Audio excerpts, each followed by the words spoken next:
they got shifted off of the North End neighborhoods where they were forced to work in the mill area, in the back of the area. That wasn't the too sexy, that was the ghetto back then. They were forced out of there when that got gentrified and pushed over into here, into Beacon Hill. This was the project, it was projected, it was developed by the city. That's why black folks lived here, okay? So, we come to this man right here. 1700s, come and go, Crispus Attucks gets killed. And when someone was reading today, they said that the Bucks, George Middleton's house, he was American Revolutionary veteran, okay? Don't get it twisted, this is real important. They will bump up our participation in every war through the American Revolution and on up. But more black people fought for the king instead of the Patriots and the Minutemen. Understand that? Because both sides promised black folks a change in their lives. And it's always been like that. Our brothers and sisters who are the veterans of World War I and II, the Korean War, all of this, always going around the world cleaning up white people's arguments. But it's a time of change. It's a very interesting time. You need to pay attention and look behind when they say, oh, we had black veterans and we were proud of them and all of that kind of stuff. All right, that's really important. So, American Revolution happens. Crispus Attucks killed in the Boston Massacre. We go on up. Now, slowly, unlike the Civil War in the South, when that war is over, slavery is basically over, though technically none of that's true. Don't get me started on that. But in Boston, there was no big watershed moment where the newspapers could say, okay, today black folks are free. Black folks who were enslaved had to kind of grind their way and go through courts and say, I don't want to be a slave anymore and all of this. And there was never any official proclamation. And that flavors our relationship with white folks today. Because they could walk down the street and not know if you're a slave or not. They never established that there is no slavery in Boston, officially. Okay? So, Civil War ends, American Revolution ends. They push the folks out of the North End and they push them into Beacon Hill, okay? Black folks here are free, but they're being forced to be second-class citizens. They have no rights. They can't get jobs, okay? So, what do? All down the bottom of the hill of Cambridge Street, we have a barber shop, we have a clothing shop, different little stores and stuff. That was our YMCA, that was our Boys and Girls Club, that was our churches, and all these churches and things like that. And what do? Our brothers and sisters, sometimes our family who have been sold down further south, we would bring them up here, and they would try to make their way up to the north and make a life in this neighborhood. Lewis Hayden was a slave in Kentucky, and he's got a great book that talks about what he went through.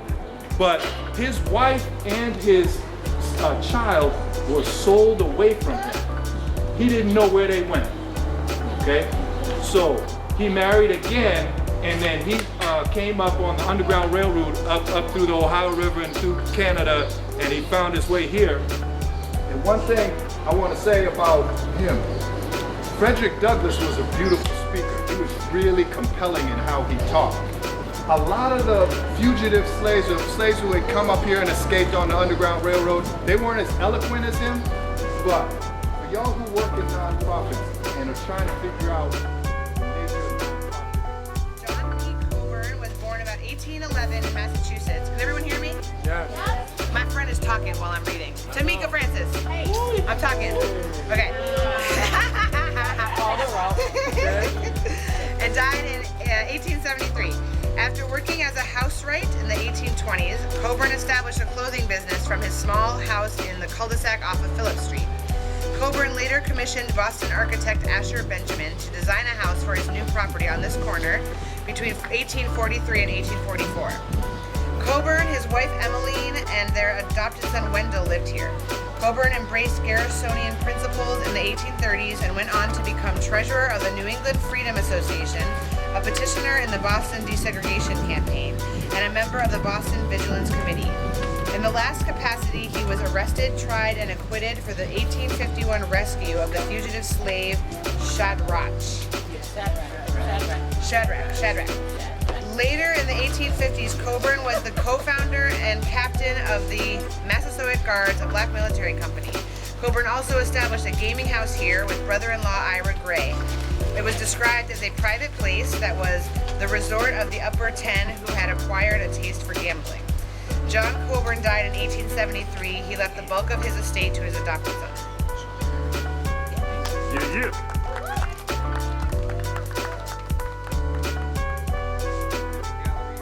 Museum store open to the public Monday through Saturday year-round. The site is also available to be rented for meetings and special events. In 1787, Prince Hall petitioned the Massachusetts legislature for African American access to the public school system, but was denied. 11 years later, after petitions by the black parents for separate schools were also denied, black parents organized a community school in the home of Primus Hall, Prince Hall's son, on the corner of West Cedar and Revere Streets on Beacon Hill. In 1808, the grammar school in the Hall home on the northeast corner of West Cedar and Revere Streets. All right. Revere Streets, I lost my place. Was moved to the first floor of the African Meeting House. Not until the 1820s did the city government establish 2 primary schools for black children. The A.B.L. Smith School was named after a white businessman who left an endowment of $2,000 to the city of Boston for the education of black children. Constructed in 1834 and dedicated in 1835, the Smith Primary and Grammar School replaced the Meeting House School to educate a great number of black children of Boston.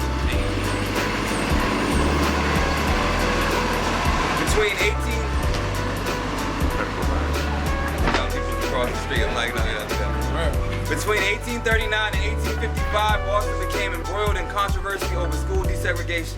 William C. Nell, once a young student of the Meeting House School, spearheaded a movement for the day when color of skin would be no barrier to equal school rights. Nell's Equal School Association boycotted the Smith School. In 1848, Benjamin Roberts attempted to enroll his daughter Sarah in each of the 5 public schools that stood between their home and the Smith School. When Sarah was denied entrance to all of them, Roberts sued the city under an 1845 statute providing recovery of damages for any child unlawfully denied public school instruction. Abolitionists joined the case in 1849. Charles Sumner represented Sarah, and black attorney Robert Morris acted as co-counsel.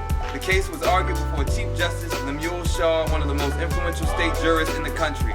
On April 8, 1850, Shaw ruled that Sumner and Roberts had not proven that Smith School instruction was inferior to that of other public schools of Boston. Nell and his association then took their cause to the State House.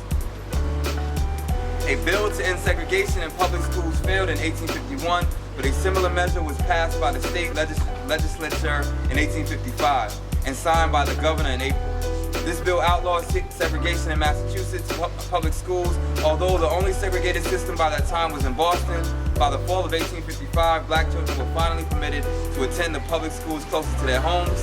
The Smith School closed. The building was subsequently used to store school furniture, and in 1887 became the headquarters for black Civil War veterans. Cool. I do got.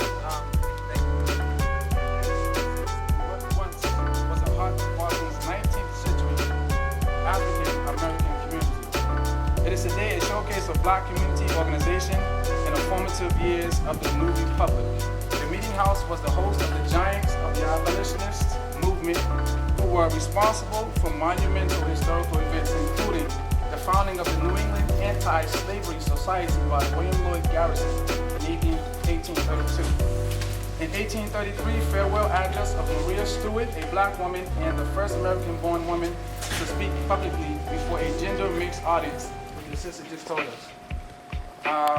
In 1860, anti-slavery speech by Frederick Douglass given after being run out of Tremont Temple. In 1863, recruitment of the MA 54th Regiment led by Colonel Robert Gould Shaw. It's a lot of reading, and no wonder you said this for me last night. The African Meeting House and the oldest black church edifice still standing in the United States before 1805. Although black Bostonians could attend white churches, they generally faced discrimination. They were assigned seats only in balconies and were not given voting privileges. Thomas Paul, an African-American preacher from New Hampshire, led worship meetings for blacks at Faneuil Hall, Mr. Paul, with 20 of his members, officially formed the First African Baptist Church on August 8, 1805. In the same year, land was purchased for a building in the West End. The African Meeting House, as it came to be commonly called, was completed the next year. Ironically, at the public dedication on December 6, 1806, the floor-level pews were reserved for all benevolently disposed to the Africans, while the black members sat in the balcony of their new meeting house. The African Meeting House was constructed almost entirely with black labor. Funds for the project were raised in both the white and black communities. Cato Gardner, a native of Africa, was responsible for raising more than 1,500 toward the goal of 7,700 to complete the meeting house. A commemorative inscription above the front door reads, Cato Gardner, first promoter of this building in 1806. The facade of an African Meeting House and an adaptation of a design for a townhouse published by Boston architect Asher Benjamin. In addition to its religious and educational activities, the meeting house became a place for celebrations and political and anti-slavery meetings. On January 6, 1832, William Lloyd Garrison founded the New England Anti-Slavery Society here. In the larger community, this building was referred to as Black Faneuil Hall. That might be another piece. The African Meeting House was remodeled by the congregation in the 1850s. At the end of the 19th century, when the black community began to migrate from the West End to the South End and Roxbury, the building was sold to a Jewish congregation. It served as a synagogue until it was acquired by the Museum of African American History in 1972. Its interior has since been restored to its known 1854 design. In closing, the $9.5 million historic restoration, complete with new elevator and stair tower, making it accessible for all, has returned the African Meeting House to its 1855 appearance, with elegantly curved pews and pulpit period.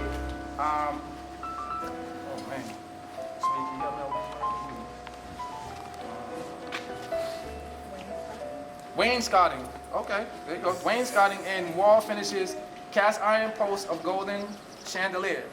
The National Historic Landmark, now open to the public after being closed 6 years, welcomes visitors with words spoken at the meeting house, etched in granite panels, towering the new courtyard entryway.